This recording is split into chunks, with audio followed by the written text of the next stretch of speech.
Average Hockey Fan here, and tonight I would like to talk about Jonathan Drouin versus Mikhale Sergachev, the trade that supposedly Montreal got fleeced on last year. A trade where Montreal gave away a future #1 D-man, a go-to reliable guy in Tampa, for a guy who can't play center and is struggling in Montreal, and everybody said is underperformed. Yes, he did have a rough year last year. Clearly, he's not made to play center.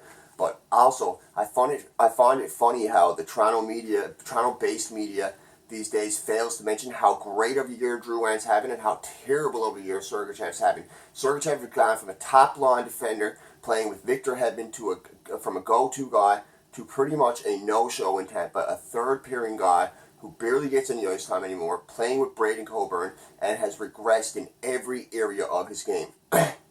He was never the greatest defensive defender, but he was good offensively, and he could do the job. I never seen him as a reliable #1 myself. As good as Tampa was last year, Hedman covered up a lot of his flaws. He won the North for a reason because he's a great defender, and I honestly thought Sergachev was going to be so much better this year. I didn't think he was going to be the star people made him out to be. I didn't think he was going to be as great as people made him out to be. They were making him out to be that great because a lot of these people hate on the Habs.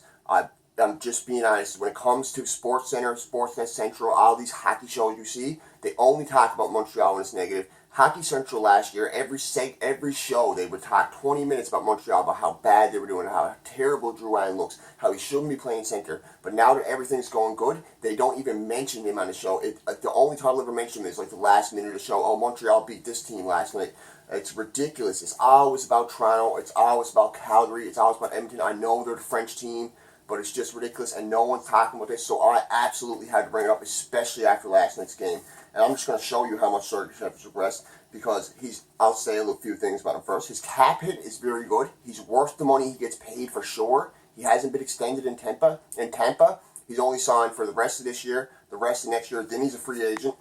I don't think he's going to be a #1 defender that's coveted, that everybody wants, that's going to make all this kind of money. I say next year, if he keeps at the pace he's on and he keeps regressing like he's on, he might be a $2 million player, maybe, because numbers do not lie. He's 20 years old. His cap hit at the moment is only $894,166. He's still got a year on his deal, so that's not bad at all. They did get a good deal money-wise. In 2018, he played 79 games, so he only missed 3 games the whole year. Prior to that in Montreal, he only played 6 or 7 games. He never even finished his full thing to consider him a rookie. Didn't have many points, if any points at all. In 2018, 79 games, he had 9 goals, 31 assists, 40 points, plus 11. Great year for a rookie defender. Rookie defenders like that are hard to come by. But the thing is, it's keeping him on that track, especially in the NHL. And his shooting percentage last year was 6.4%. He had 90 hits, so he almost had 100 hits. He had 3 power play goals. He had 13 power play assists. He played on the penalty kill and the power play. The team was first in the Atlantic. If I'm not mistaken, second or first in the league. 54, 23, and 5 was the record. And this year, they have been nothing but good. Everybody on the team who was playing great last year has continued to play great. People who weren't the greatest that had decent years are now excellent. Guys like Braden Point have come out of nowhere and become future superstars. Just absolute mainstay players in Tampa, and Sergachev isn't one of them. Not this year. He's done nothing but regress. Minutes-wise, play-wise, point-wise, stats-wise, his impact on the ice, his noticeability, his ability to defend. Everything has regressed for Sergachev, and that's not me hating. I liked the guy when he was in Montreal. I wanted him to be something special in Montreal, but I'm really glad we traded him now because Drouin is looking like a far superior player, especially how he's been coming on lately. And as far as their NHL careers goes, I honestly, 100% in my heart, believe Drouin is going to be a far better player than Sergachev. And this is a win for the Habs in my mind, because this year, in 49 games played, he only has this year, he only has, what is his numbers there? 49 games played, he only has 2 goals, 16 assists. Sorry, I thought it said 26 for a second. That's what froze me up on that one. Sorry, folks. He only has 2 goals, 16 assists, 18 points. So he only has 18 points. Last year he had 40. So right now he has roughly 28 games left to play. He only has 18 points. He would have to have 22 points in 28 games, playing third-line pairing defense, barely any minutes to continue that. And another thing that shows how bad he's regressed, last year he was a plus 11. This year he's only a plus 2. Last year he's on pace with his hits. He has 63 hits at the moment, but another big thing with Sergachev, last year's shooting percentage was 6.4, which isn't the greatest in the world by no means, but this year it's 2.3. He only scores on 2.3 of the shots he shoots. So if he shot the puck 100 times, he might score twice. That is absolutely abysmal. He has 0 power play goals. He has 4 assists on the power play. So he's pretty much ineffective, useless on the power play. His team's record is 39-11-4. Everybody on his team but him is thriving. And I do mean everybody. You look at Tampa Bay, their entire team, from the backup goalie, the starting goalie, the defenders, all the forwards, everybody is playing good in Tampa Bay except Mikhale Sergachev.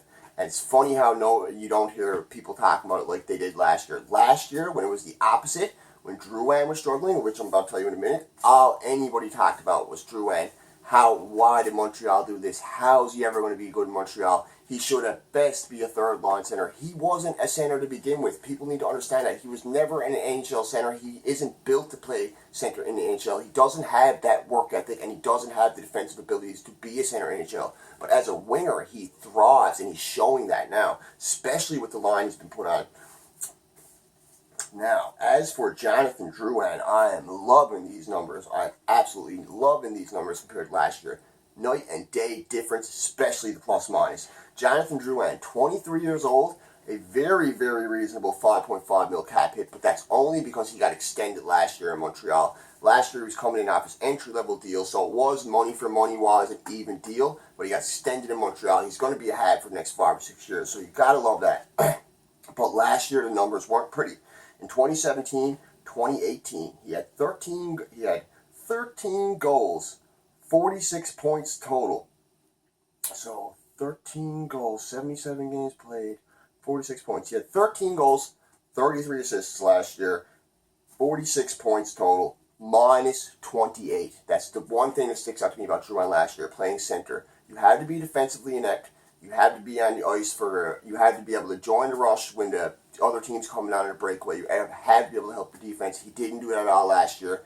He just isn't the type of player that's going to work hard every night. I love Jonathan Drouin, but there's some nights it just seems like he coasts, and his heart isn't into it the way somebody like Gallagher would be, or somebody even like Kakadiemi would be. I know Gallagher is in a center, but he's a heart and soul guy.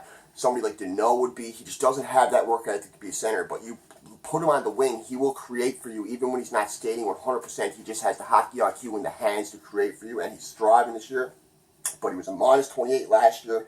The team was absolutely abysmal. They already had more wins this year than they had last year. 29, 40, and 13. We all know how bad it was last year. He was pretty ineffective on the power play last year, too. He did set up a few plays, but one thing about Jonathan Drouin, the players around him he was playing with weren't thriving at all. He looked good with Chucky on the power play at the end of the season, the last 20 games, but during the season, playing with guys like Pacioretty and Gallagher and other guys like that, he just didn't have chemistry with anybody last year. Unlike this year, which I am going to mention in a minute, but last year he only had 4 power play goals, 18 power play assists. Very bad year for Drouin all around. Minus 28. Terrible. This year, it's very noticeable to mention his plus minus is way up. He ain't a minus 28. Put it that way. 2018, 2019, 55 games played, 17 goals, 29 assists, 46 points. So he has 46 points already. He's second on the team in points. He's right behind Max Domi in points. And he has 9 points in his past 3 games. Since being moved up with Deneau and Gallagher, he has been awesome. And he's a giant part of the reason why Max Domi is as good as he is this year. Max Domi was flourishing his first 20, 30 games, and that's because he was playing with Jonathan Drouin. They have great chemistry. It got a bit stale after a while, because after a while teams were figuring out how to play against him, how to stop the 2-on-1 breaks they were getting. So Julian decided to mix him up, put him with a different style of players, and God, has it ever worked. I think Gallagher's finishing ability helps Drouin so much, because he's passing the puck now to a guy that's going to finish it a lot of the time. Where last year he was passing it to Pacioretty a lot, and Pacioretty was just snake-bitten last year. Lehkonen was just snake-bitten. Guys he was playing with last year were just snake-bitten and couldn't get it going. It's the only way to describe it, because they were getting good quality shots. I've seen many games last year in Montreal, was in the game, shot for shot, looked just as good as the other team, but couldn't hit the net, couldn't score, and numbers don't lie last year. It was brutal. But This year, like I said, he has 46 points. He's a +3, so his plus minus is up 31. 31 he went from a -28 to a +3, and Year is young. He's only getting better. He was a 0, I believe, 2 weeks ago when I did a video about the team and I was listing the stats. Jonathan Drouin was a 0. He's already up a +3. Just keeps climbing for that kid, and he's just getting better and better every game. He seems a lot more confident than Montreal. The pressure doesn't seem to be on him. Last year, the team was so bad, everybody was underperforming, and the roster was just so bad. He was like the go-to guy. Everybody was expecting him to be like a superstar center, to come into Montreal, take over, put up like 80 or 100 points. It's just not the player he was. His career high in Tampa wasn't even 50 points, if I'm not mistaken. His rookie year, he only had 21 goals, maybe 30 assists. Like, they couldn't put that kind of pressure on a kid like that, and you could see it on him last year, on his face, every time he was in the media, especially in the last, 20 games or so, when they knew there was no hope of making the playoffs. You could just see it wearing on him. It was too much pressure for a kid like that. It could have absolutely derailed his career, could have destroyed his confidence. He could have came in this year brutal, but clearly he worked on some things, he turned it around, and he's meant to be an NHL player, and he's far superior to Sergachev. His numbers this year blow Sergachev's out of the water. He has over 30 points more than Sergachev now, if I'm not mistaken, roundabouts that. The team's record is a lot better than last year. They already had more wins than last year. 31, 18, and 6. Crazy. I also got to mention in 2017, 2018, Drouin had 55 hits, and his shooting percentage was 7.9. This year already, he has 39 hits, so he's on pace to surpass the 55 hits he had last year, which is pretty good considering he's not even playing center anymore. And his shooting percentage is up a nice bit, 11.6. So everything's on the rise for Drouin. All the numbers have done nothing but risen for Drouin this year. He's been nothing but better. Sure, he's had his moments, his 2 or 3 game slumps where he doesn't seem to be the most effective player on the ice, but that's just Jonathan Drouin for you. It frustrates coaches, it frustrates fans, but it's just the kind of player he is. He isn't Thomas Tatar, he isn't Brendan Gallagher. He doesn't show his work ethic every game, but when he is, it's so good. It stands out so much. It's worth it for sure. I'd like to see the coaches maybe get on him about that. Maybe tell him stop making those lazy backhand passes. Stop showing his frustration so much when he is struggling. But this year, it isn't an issue like it was last year. Even though it does bother me at some times, it isn't something I'm going to get on him big about or talk about a whole lot. He plays left wing this year. Last year, he was playing center. He works a lot harder, has a much better attitude. No matter what line he seems to be on, he thrives. He thrived with Domi. Had a couple bad games with Domi, so they switched him up, put him with Deneau and Gallagher. Absolutely amazing. 4 points last night, 2 goals. Goal the game for that, 3 points, or 3 assists the game for that. Goal game for that, goal and assist. 9 points in the past 3 games. Unbelievably good since the All-Star break. Skating way faster. Last year, one thing I noticed about Drouin, he looked fast some games, but it's almost like he gave up, got tired easy. By the time the second period came, you would see a player that was 50% slower than what he was in the first period. I'm not seeing this year. This year, it's just speed, speed, speed with Drouin. Last night, he was speedy in the first period, he was extra speedy in the second period, and he was on fire in the third, skating everywhere. He had an assist on the Kotkaniemi power play goal. He was creating, he was cycling. He's just all around good this year. Nothing but good things to say about just Drouin this year. Cannot say the same for Sergachev. I know it sounds like I'm being a hater on Sergachev, but honestly, after all the shit people gave me about Drouin last year and Habs fans about how Montreal got fleeced, they need to realize how good of a deal Montreal got and the kind of player they got. $5.5 million for a player of this quality signed for the next 6 years. You're telling me that isn't a steal?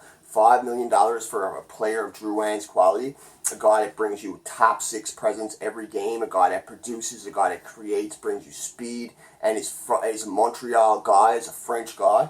It's absolute bargain, absolute steal for the Habs. Now, it didn't look like it last year, but I knew it would this year. I was saying to everybody who would listen to me that Drouin was going to be so much better this year, and it's showing. He already has his point totals up, his plus minus is up. He's already at the points that he had last year, so he's clearly going to surpass it. He's probably going to have a career high in goals. I don't know about assists. It doesn't look like he's going to surpass his career high in assists. He'll probably be right about there, right about even, but I would assume he's going to pass the 21 career high goals he has. So that's my Jonathan Drouin versus Mikhale Sergachev video. As for Sergachev, I hope he does do better. I'd like to see him get moved up to a second line D-man in Tampa. He does deserve a bit of a better chance because when Hedman went out with injury, Sergachev really, really struggled. His flaws weren't covered up. His defensive flaws that he has in his game weren't covered up by Hedman's ability to do that, by Hedman's ability to mentor him and teach him. So maybe if he played with Hedman, he'd be a lot better player, but you need to be able to be good enough that you can't just be had to be with certain players, especially on defense. I just hope he isn't one of these players that regresses, ends up being nothing from Tampa. Even though they are a rival, Sergachev was drafted by Montreal, and it just would make Montreal look bad. I don't know. It's just in my mind. I don't like seeing young players like that fall apart. I'm not going to hate on players like that, but Drouin is a superior player. Drouin is going to be a better player, and I absolutely think we won this trade. The numbers do not lie. Look how much better he is this season, and I hope he goes all the way and gets a cup of Montreal, and it's really, really big part of the future. I think Drouin is going to be great. Let me know your thoughts. Don't forget to subscribe. Don't forget to like. Hope you liked the video, guys. Going to be dropping my Montreal-Toronto preview tomorrow. Tomorrow night at the Bell Center is going to be madness. Let's hope Sperry, being scary, can get number 5 in a row. Let's hope Drouin can have another big point game. Let's hope Domi gets a point because he hasn't had points in the past 2 games. And let's hope Kiri gets his 8th win in a row. Go Habs, go, Mr. Average Hockey Fan. Over and out, folks.